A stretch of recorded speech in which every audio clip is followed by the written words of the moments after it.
What's going on, everybody? Welcome to another edition of Add2 Creation.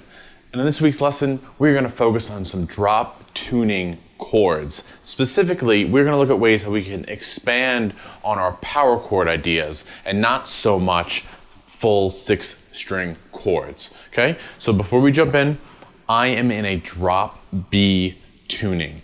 That's C# standard in a drop D format. And these chords, as long as you're in any drop tune, doesn't really matter what you're playing in, all right? But if you want to play along, it's in drop B. Down in the description below, you can find a link for all the tabs, and while you're down there, please click on that subscribe button, all right? So what I'm gonna do is I'm gonna throw on a drum beat. It's in 6/8, and I'm gonna play through some ideas that I put together for this to mess around with some of the fragments within the chord scale and some dissonant harmonies, and just to give you a general idea on how you can approach incorporating some of these into your playing.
Okay, so let's jump into this and talk about what these ideas are, what chords we're playing, and where they came from. Okay, so probably gonna sneak in some music theory along the way. It'll be a good time. So I'm basing this around right here. This is C, this is we're gonna drop B, and we're gonna be in C minor pentatonic from this note. So for those of you who don't know what a chord scale is, we can look at it horizontally across the fretboard, and we could play a power chord on every one of the notes of that scale, in this case, the C pentatonic minor. Now the frets going up that pentatonic scale are 4, 6, 8, 11, and then back to 13, which is 1.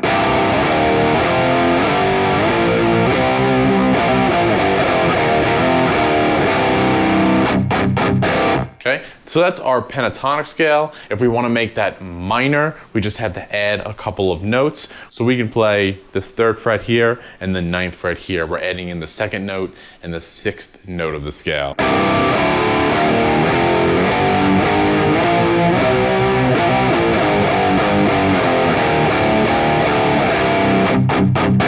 Okay, so that's the little theory aspect of it. If you're familiar with the chord scale, awesome. If you're not, it's really good to incorporate into your visual practice, because there are lots of areas that you could just play on, which you'll find out as we move forward through these chords. Okay, so there's a couple of chords that I want to look at. One is the Add2 chord, or the sus2, depending on how you want to look at it.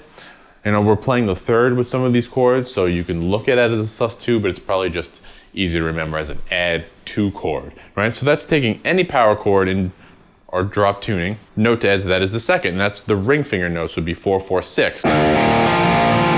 Very common sound, you hear it a lot, everybody uses it. All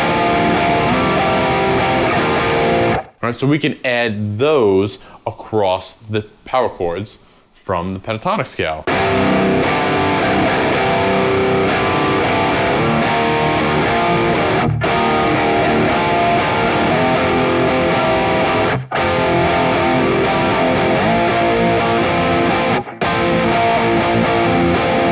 There's a lot of ideas you can build off that. You can pick these chords out, lots of different ways you can play, but that's the sound we're looking for.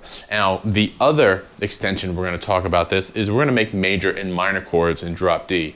And they're really useful and fun to do, as you hopefully heard. And so this is the second that whole step up on the D string. If I go up one more note, that's going to be a minor chord.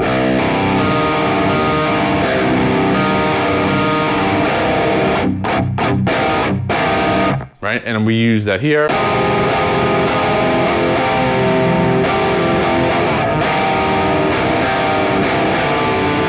Right? So that's going to give you a minor chord. And if we put that up one more, we're going to get a major chord, right?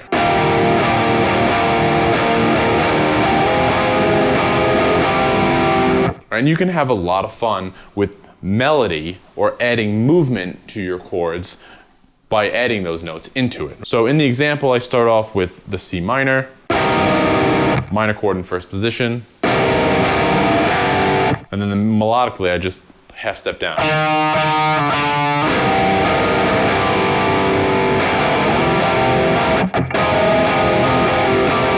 There, I'm moving up to essentially what is the 4 chord of the key, right? And a songwriting tip, right? You can play along with ideas on the 1 chord, your root chord, your home bass, and then if you jump up to the 4 chord, it kind of sounds like you're moving, you're taking your idea somewhere. You hear it quite often, right? So that 6th fret here is our 4 chord, which is minor in a minor key, which is why I grabbed that note there. Okay, then here we're going to step up to the major chords. We have 2 sets of major chords on 9 and 11.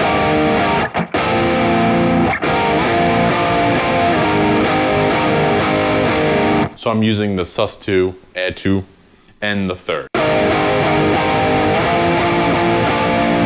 And then I hit that root note, the root minor, way up here on the octave.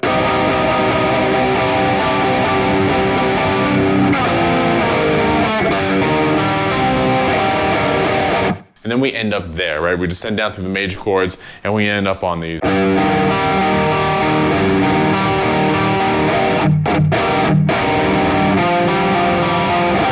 Really like this chord a lot. It sounds really good. And you know, we can piece together where these power chords are. If we go back to our chord scale, we talked about going up and down the minor scale, right? So we can look at what frets all of those notes are on, and then we can combine them. Well, I know I'm playing 9, 9, 9 here, 8, 8, 8 here. Well, what happens if I mix some notes?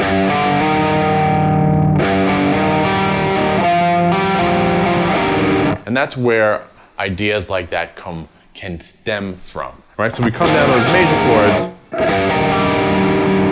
and it's a major 6th interval, a minor 6th interval. We know that because power chord, right? A perfect 5th, sharp 5, you can look at it that way. So just land on that chord, it's a nice change, right? It's on our 8th fret. So it's on our 5 chord, essentially, right? Because 4, talked about the 6th fret being our 4 chord of the key. So this would be, the whole step up would be the 5 chord of the key. Tension chord. And then here, again, I'm just playing around with those ideas.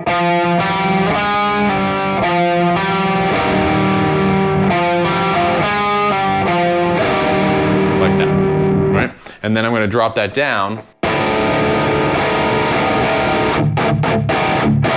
Really ugly but tense chord, so it's 3, 3, 4.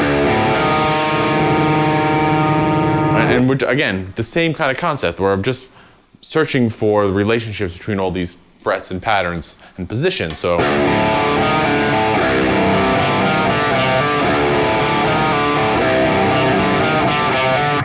ideas like that, you're just picking out these power chords.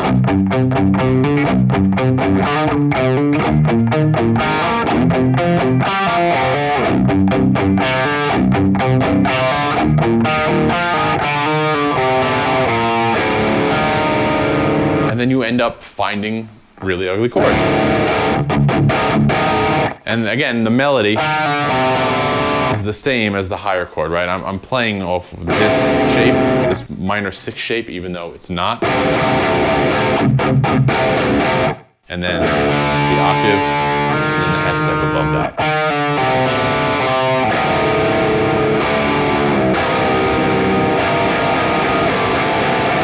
I don't know, lots of fun with those types of chords. You can get really intertwined voice leading between them. You can get some really nice dissonant parts. And obviously we're in 6/8. It's a real fun swing kind of strum pattern for chords. And it's one of my go-to favorites. All right, so there you guys go. A couple of ways to expand your power chords down in a drop tuning. Maybe we'll come back and revisit this, put it in 4/4, look at some other riffs that we can play with, all right? So as I said before, down in the description below, you can find a link for the tabs. And as always, let me know what you come up with. So until then, I'll see you next time. Thanks a lot.